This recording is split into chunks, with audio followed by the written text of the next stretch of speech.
We just wrapped up segment 2. We heard from Dave, a first-time Swiss hut-to-hut hiker, and from Alex, who planned the entire adventure as they walked through what the trek was really like, what challenged him, what surprised him, and how all that training actually showed up on the trail. Now we're shifting fully into Alex's world, which is part 3 of this amazing conversation. In this segment, Alex and I will dig into what makes hiking in Switzerland unique, how the hut-to-hut system works, what hikers need to know to plan and prepare for an Alps adventure of their own, and much more. Before we jump into part 3, the final episode of this series, don't forget to head over to the HikeStrong if you want updates on the app and to be notified when it launches. Okay, Alex, is there anything you want to add about what we've covered so far in the previous episode or about yourself that hasn't come up yet and maybe would give listeners a little more context for this last segment? And maybe, and just maybe, you do another intro, because I know people are going to come into this episode, and they're going to hear this first, and then maybe they'll go along. So I wanted people to know about you. So just repeat that. It didn't take long. So just go ahead and go for it. Thank you, Marcus. And I will say everyone should go listen to the first 2 episodes because I think they add a nice foundation to what we're talking about. And Dave and I got to talk a lot about the actual hut-to-hut experience and what that was like. So I think it adds a nice personal flavor to all kind of the more nitty-gritty details that we're going to talk about today. For a quick introduction, my name is Alex and I'm the founder of the WanderWeGo Co. This is named after the word Wanderweg, which is the German word for trail or path. You'll see it all over the country on all of our hiking signs. It is not the name of a place. It means trail. People get a little confused about that sometimes. The WanderWeGo Co, it's a hiking consultancy that's based in Zurich, where I live, and I've lived here for 8 years. And I do travel consultations and customize itineraries for people who want to have a hiking focused trip to Switzerland. I do specialize in hut-to-hut treks and getting people off the beaten track in some more local areas. But really, no matter what type of hiker you are, my main goal is to help you plan a fun, safe hiking trip in the Alps where you feel confident navigating on your own. Okay, that's perfect. Say no more. Reach out to Alex. She's amazing. Yeah, so, I've done a lot of hikes. All right, we're just going to start talking about what makes hiking in the Swiss Alps so different from hiking in the US, and then some of the biggest surprises that American hikers tend to run into. Yeah, so on first glance, it might not seem that, how could hiking be so different? Hiking is hiking. But Switzerland, I think, is really unique in a lot of ways. And there are some big contrasts that I think would surprise a lot of American first-time hikers in this country. And the first big one is that there is a human presence everywhere. You are never really that far from civilization. You're often hiking through private land or an alpine pasture, a village or a small little hamlet. There's always some type of, farmer nearby or something like that. So all of that means that the mountains are really accessible, which is great. That means, I live in Zurich, but I can get really anywhere in Switzerland within a matter of hours and hike in the Swiss Alps, just for a day trip. But it does mean that you're not in this wide, expansive wilderness that you get in the US. In some of the, United States national parks, you could be on a backcountry hiking trip and maybe not see anyone for days. And here, if you don't see people for a few hours, that's pretty surprising. So that's just, I think, a little bit surprising to people that it's not this big open space. And along with that, though, is because of that, it means that you can get everywhere. So the public transit is really well integrated. Almost every single hike here is accessible by public transit, which is so great coming from the US when you maybe have to figure out, where you would leave your car for a few days or park it in a big lot and pay for it. That doesn't really exist here. I always take public transit on hikes. Like the Swiss train system, everybody knows about that. It has a reputation of being amazing and punctual and on time. But there's also this huge network of trams, buses, ferries, funiculars, gondolas, everything to get you up into the mountains.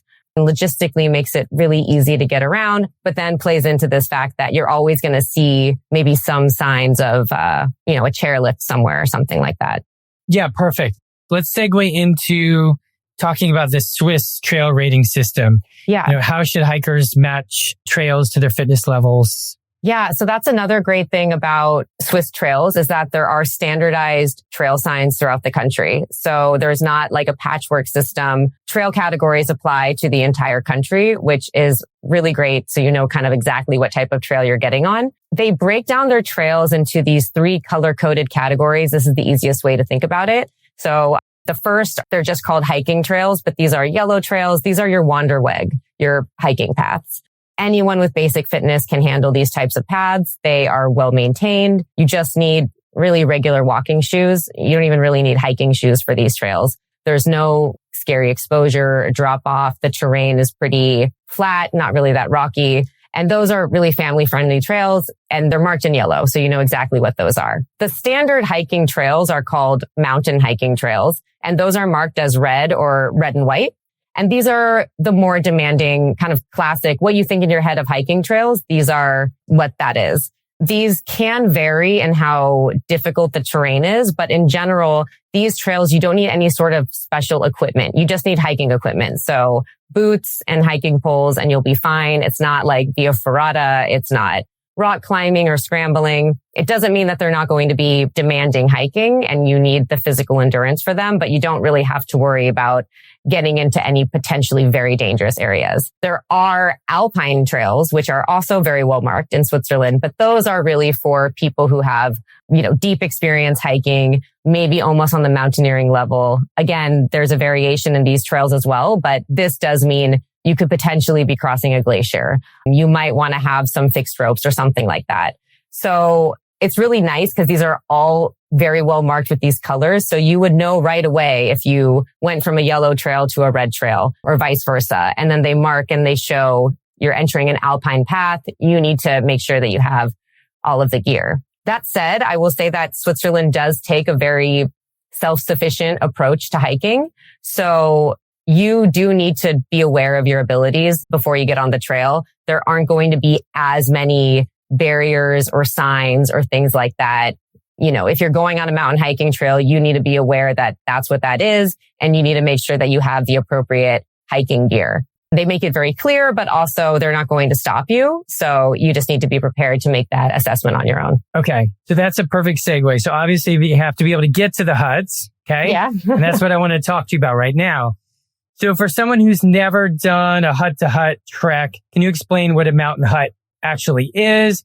And then walk us through the typical experience of staying in one. And folks should also go back to episode 2 when you were talking with Dave, because Dave shared his perspective on that to some degree. So, Yeah. So when you hear people talk about mountain huts here, they are talking about a certain type of mountain accommodation.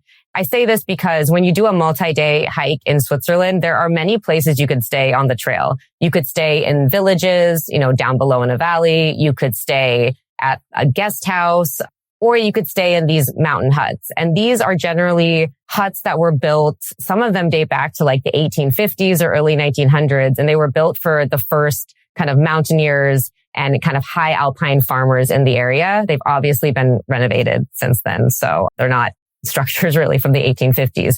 But that's how this whole network got started. And so when you're doing a traditional hut to hut hike, that's what you're staying in. These kind of remote mountain huts that you do have to hike a little bit to get to. They're generally not, really close to a gondola or something like that.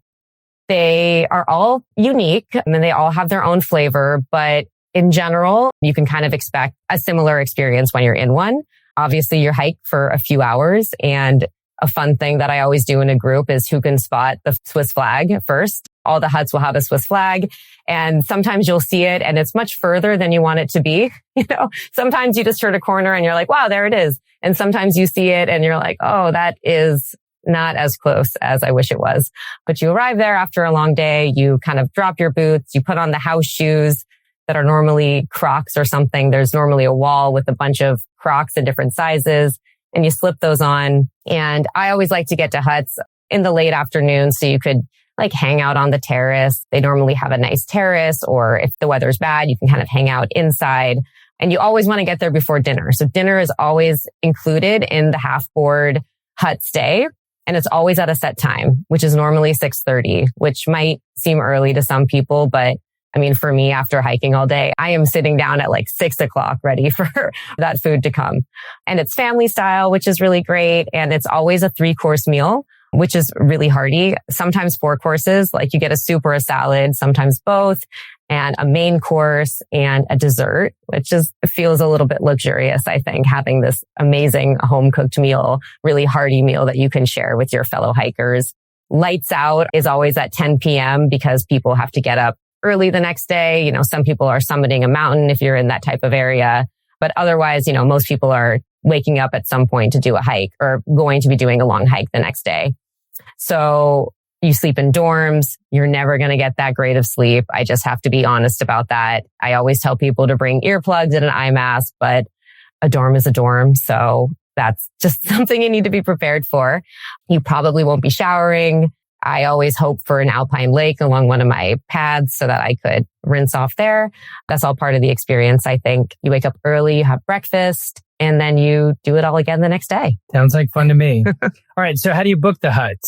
And how far in advance? Because I know that's a big deal. And what is the hardest part about planning a route? So speak on any of those. I'll talk about, the planning it. So everyone does freak out about booking huts early, and you should. The nice thing about huts in Switzerland now is that most of them are online, which is great. They are all on a similar online reservation system. And often you're able to check. And when you try to make a reservation, they can show you exactly how many spaces are left each night. So it makes it really easy to see like, okay, I can see the availability for each night I need to plan. And then you make the reservation online and you get it confirmed right away. So there's none of this kind of emailing back and forth and waiting. So that's really nice. And I think different than hiking in the Italian Alps specifically. I think that it's much more difficult to make reservations there. So generally online, most huts have websites at this point. So you're able to also find information about the type of amenities at the hut. Generally, they'll say, if they have showers or not, or if they have private rooms available, which are rare, but if they are available, you can reserve those as well. And for booking in advance, here's the thing. If you're on a very internationally popular trail, the Tour de Mont Blanc, or the Haute Route or something like that, you do need to book as far in advance as possible. 6 months minimum, even earlier if you can. If you're doing, for example, a route that I've planned that's a bit more local, there's a lot more flexibility in how much time you need to book. You can often get away with 3 to 4 months. I always tell people just once you know the dates, just book as early as you can because there's no harm. But the one thing you do have to worry about here is if your dates go over a Saturday night, those are the huts you need to focus on booking first, because those are the days that all of us locals who live in Switzerland, we want to go up to a hut for just a Saturday night. We book those really fast. So you'll often see on these online calendars, total availability, Monday, Tuesday, Wednesday, Thursday, Friday, Saturday, 0. So that's just something to keep in mind when you're looking at your trail, you're looking at your dates. If you do overlap with the Saturday, really focus on booking that hut first and then work your way around to the other ones. I was just going to talk about kind of routing the trail and things to look for, because I did mention these more internationally famous multi-day hikes. And I think for someone who's coming here for the first time and they don't really know where to start, they do look to these pre-planned treks because, all the stages are already planned out and you kind of know what to do. But there are actually quite a few multi-day hikes in Switzerland you can look into as well that aren't as popular with foreign tourists. They might be popular with Swiss locals or maybe even Europeans, but they haven't really trickled out to the larger international scene. And those are really great places to start because they have all the benefits of these pre-planned hikes where each stage, the elevation gain, which huts or where you're going to stay, but it's not as touristic as some of these bigger ones. So those are not super easy to find, but maybe at the end, if you want some recommendations, I could rattle off a few of my favorites for that. There are gear lists out there. It's easy to find like, oh, what should I bring on a hut to hut hike and this and that. But, with your background and your experience, there's probably a lot of things that people don't think of and may not be on all these lists. So yeah, the nice thing about a hut to hut is that you don't need to bring camping gear. So you don't need things to prepare food or a big sleeping bag or anything like that. So you really can pare down the type of gear you want to bring. And you can get away with like a relatively light pack, which is great. It's very nice to hike with, 20 less kilos or something like that. So the two things you absolutely 100% need to bring: cash. You need to bring cash on a hut-to-hut. Often you'll pay for your stay with cash that day. So you won't pay when you reserve, you pay when you're there. And you also pay for anything else you consume. And if you want to stop at another hut or a farm or something for lunch on the trail, everything in the mountains is still pretty much cash-based. And a friendly reminder that we are on the Swiss franc. We are not on the euro. So you need to bring Swiss francs. They don't accept anything else, which I know is a bit of a pain if you're doing a multi-country tour. That is unfortunately the way it is. And then you also absolutely need to bring a sleeping bag liner. So not a sleeping bag, just the liner that goes inside. This acts as your sheet for the dorm rooms. And even if you're staying in a private room or something like that, you'll always need a liner to bring. I also like to bring a small pillowcase as well, especially if your liner doesn't have one of those kind of pillow attachments on it. The pillowcase is nice too, so you're not kind of messing around with your liner all night. And I already mentioned, of course, earplugs and an eye mask for dorm sleeping. Definitely bring also a power bank or external battery. Most huts will have maybe some way to charge your devices, but they might only have a few outlets in the common area. Most rooms, the dorm rooms, won't have outlets or anything like that. So you could always, plug in your phone for maybe an hour during dinner. But if it's a busy hut, you might not be able to get to that outlet. So it's nice to have a power bank that is a solar charge or, whatever kind of system you need. And then finally, I would say you, of course, need to bring a water system with you, like a Camelback or water bottles. You don't always need a water filter. Depending on where I send someone, if they are in a more remote area, I say bring one just in case. But in general, you're always passing by, like I said, some form of civilization. So there's always kind of access to clean drinking water.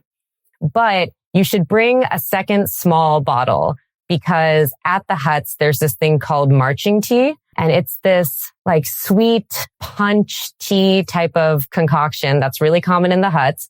It's often included in your reservation and your stay, so you don't pay extra for it. And if you want it, you just leave your water bottle at night and then they fill it up and you pick it up in the morning. I actually don't really like it that much. My husband loves it and he gets it every time. It's not for me, but it's definitely something fun to try. It's very local. And I think it also provides some nice like sweetness and electrolytes and sugar and everything when you're hiking. So if you want that, I always say bring a little extra bottle for that too. If you bring in a 32 ounce, will they fill it up? They'll bring it up. 24 yeah, they'll fill or it whatever? up. They'll fill it up. It depends on how much you like that. That's what my husband does. He has a 32 ounce Nalgene, I think, and it's filled to the brim with marching tea. Okay. All right. So let's talk about what people should expect physically.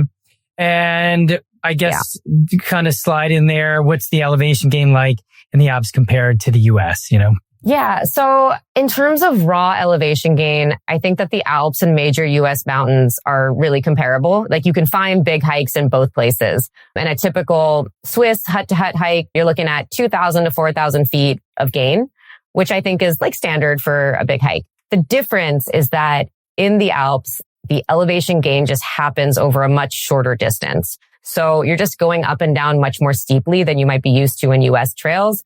So, it's not uncommon for a trail to gain 3,000 feet in like 3 or 4 miles. So, that's pretty steep. And this not always going to be switchbacks or something like that. It might just be straight up the mountain, or I find even worse, some of these descents going down where the rock can be really loose. It's super steep. Hopefully you have hiking poles, but it's going to be pretty rough going up and down. Whereas I think in the US, it's just spread out a little bit more. There's just frankly more space. The Alps only have one place to go and that's up. So I think that does take people a bit off guard. You can sometimes look at an elevation profile and in your head be like, okay, I know that's going to be steep, but really it's not until you get there in person and you kind of are in it where you really realize how much steeper it is. So I prepare people as much as possible. I beg people to believe me when I say the Alps are steep, but it's also, I think sometimes you have to experience for yourself. However, on the flip side, I will say in terms of altitude, a lot of people are worried about altitude sickness, and that's really not as much of an issue here. A lot of the hiking here happens between like 5,000 and 9,000 feet above sea level. So it's really not that high. I mean, I think there are towns in Colorado that are higher than that, and you start the hike from there. So you don't have to worry about something like altitude sickness or acclimatizing in that sense. So, but I'm not saying you should get to Switzerland and hit the ground running hiking, but you don't have to worry about getting altitude sick or something like that. But I think the steepness really is something that people need to prepare for. Yeah. And so in this particular case, and in many, elevation gain is the biggest predictor of success. So oftentimes people go, they throw on a pack and they just go out and they just go for a hike or a walk in their neighborhood. But really you want to use all the modalities that you might have that provide opportunities for elevation gain. So that would be step ups, that'd be stairs, incline treadmill, stair stepper machine, hikes and walks is great if you've got elevation, and hill repeats. Mm-hmm. So I would leverage all those. Diversity is great in that aspect. However, there is kind of a difference between, like, let's call it true elevation gain in your training and virtual elevation gain. So you don't want to just do all stepper machine, all treadmill. You also want to add stairs, step ups, hill repeats if you have it. And the combination of all of those will, anyway, you know, what you described, it's never going to feel easy, but it's going to be doable. Yeah. And it's going to be safe when you're in shape for it. So I wouldn't let that intimidate anybody. It's okay that it's challenging. Just train for it. 100%. And I mean, you want it to be safe, but you also don't want to be suffering the whole time either, right? You do want to be enjoying yourself for at least some of this hike. And I think that even if you're physically capable of completing it, there's, I think, a big difference between being able to just do it and then actually enjoying yourself. I think that's why preparation is so key. I have had people come to me being like, I'm fine. I do CrossFit. I just ran a marathon. But hiking for long distances with elevation gain and descent, it's different. It takes a different toll on your body and you need to prepare for it in a different way. Yeah. I will also add that if you are coming from abroad to do a hike here, you also have to factor in, you know, you might be jet lagged. Maybe you're traveling a bit before and a bit off your routine. If you're staying in huts, you might not be getting that great of sleep. So there's all of that. You want to at least have the foundation then, because you're also going to be working with a lot of confounding factors and things that, you know, are a bit out of your control. So if you're able to have the physical preparation under control, that's just going to give you, I think, a lot more confidence and, again, make it more enjoyable. All right. So let's talk about the most common mistakes that you see hikers make when they plan their first Alps trip. Yeah. That'll be fun, huh? There are a few. So yeah, we already talked about underestimating the elevation gain. That's probably one of the biggest ones I see. Second is timing, planning your trips too early in the season. You really cannot plan a mountain hiking trip in May or even early June. That's really still winter in Switzerland. We have kind of a late summer. Hiking season really starts in early July. You can get away with doing some hikes in June. You do need to be prepared for snow if that's the case. But also if you want to do a hut to hut, like a lot of the huts don't really even open until the last week in June, early July. So I get people who email me and say that they want to plan a hut to hut, you know, over Memorial Day weekend or something. And no way, you can't do it. It's impossible. You can do other hikes in Switzerland, but you can't do one of these like high altitude, high alpine hikes. Another thing I see is just planning a little bit too much in one trip, or on the other hand, jumping straight into their hiking trip. This kind of goes with what I said earlier, where, you know, if you want to land in Zurich and then immediately start your hike the next day, you could do that if you have limited time, but you do need to factor in like jet lag and being a little off your game and just, you know, kind of, it's always nice, I think, to have at least one buffer day in between when you arrive and when you're starting your hike. So I would give yourself a little bit more time if you can. Two small other ones. One is not using the local apps. So a lot of people will rely on like Google Maps and All Trails to plan their trails. There's actually a lot of great Switzerland specific apps you can use. Sometimes they take a little bit of getting used to. So you could maybe practice and download them before you start your hike. So you know how to use like our transit app and our hike routing app that we have here. But once you know how to use them, they're great and they all integrate with one another. Like when you're on the hiking app, it shows you where the public transit stops are. And then you're able to open the public transit app within that hiking app. So it's really cool, but you just need to download those first and get used to them. And then the last I would say is just staying in the Berner Oberland or the Jungfrau region. That's the most popular place to go in Switzerland. The mountains there are beautiful. It's popular for a reason. The mountains are iconic, but the Swiss Alps are very vast and they, basically take up the entire eastern and southern part of the country.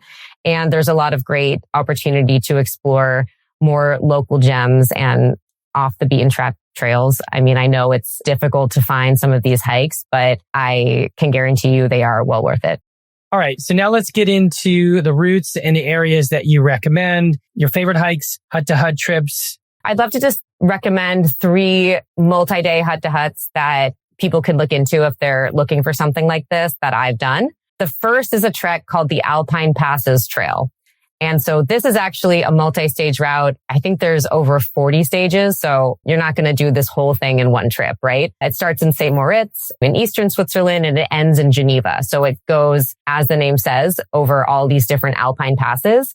So I've done 5 stages of this in the Valais area. The nice part about this trail is that it is one of those pre-planned treks. So there's daily stages and you could really just look at the stages and pick which ones work best and what area you want to be in.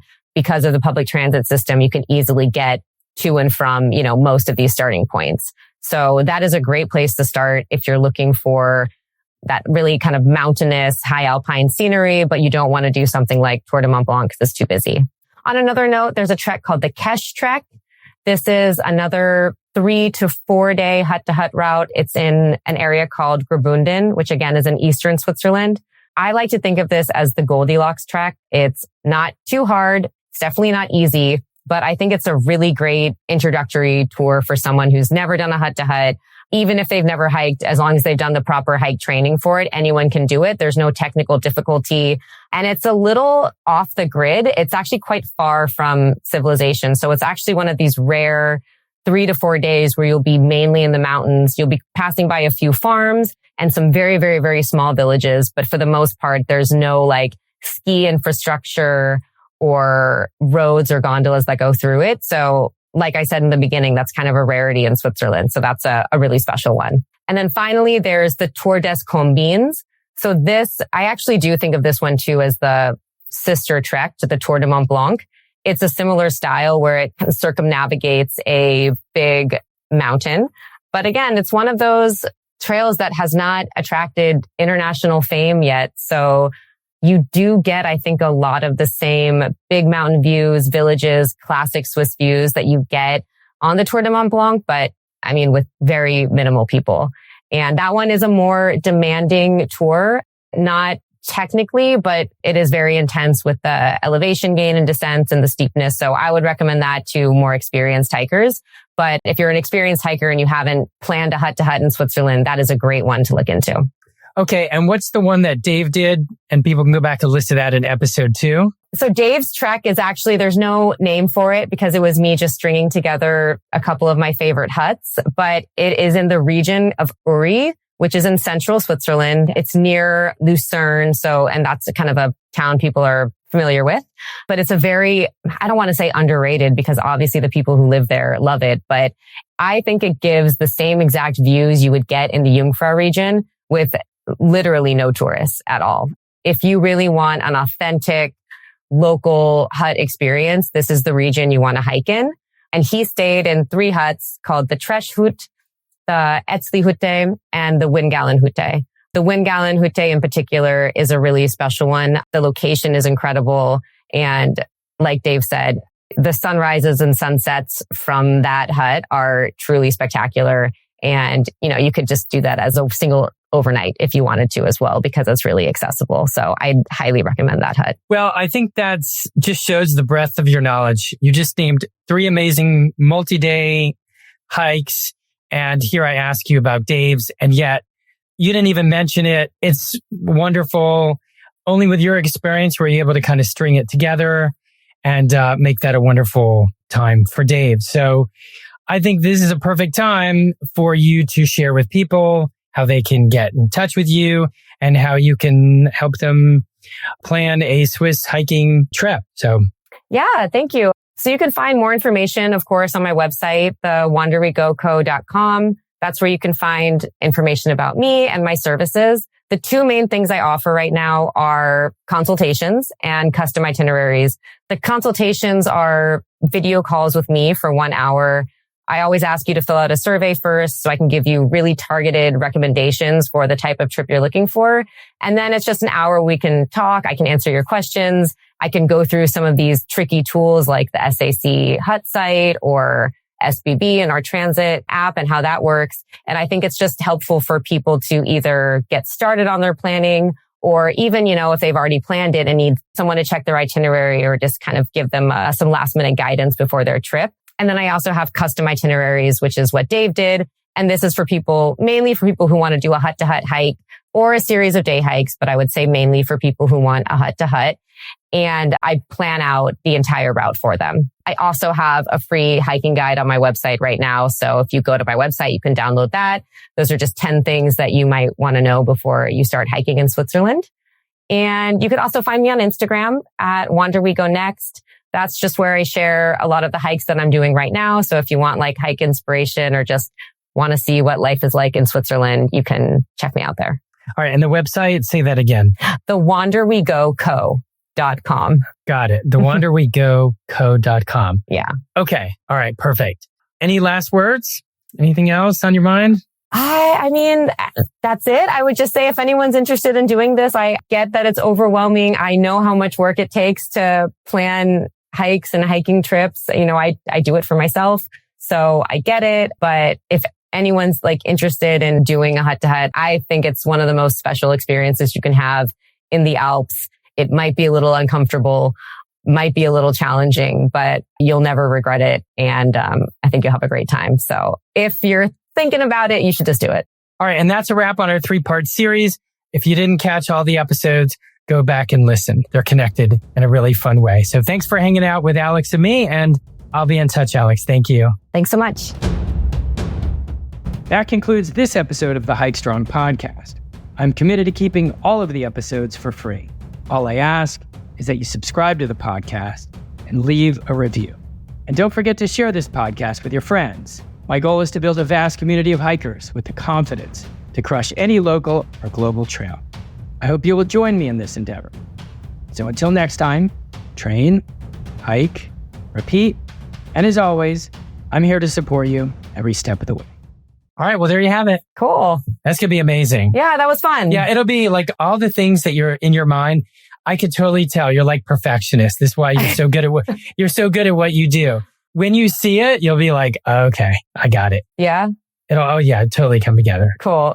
Yeah, no, that was fun. Yeah, it's fun. It's just, this is such a good way, I think, to talk about, I can blog about things and Dave was so nice talking about my blog, but I think that just being able to talk with people about the experiences and what it's like and all that is a super cool way. I really hope that people enjoy it. I hope it resonates with people.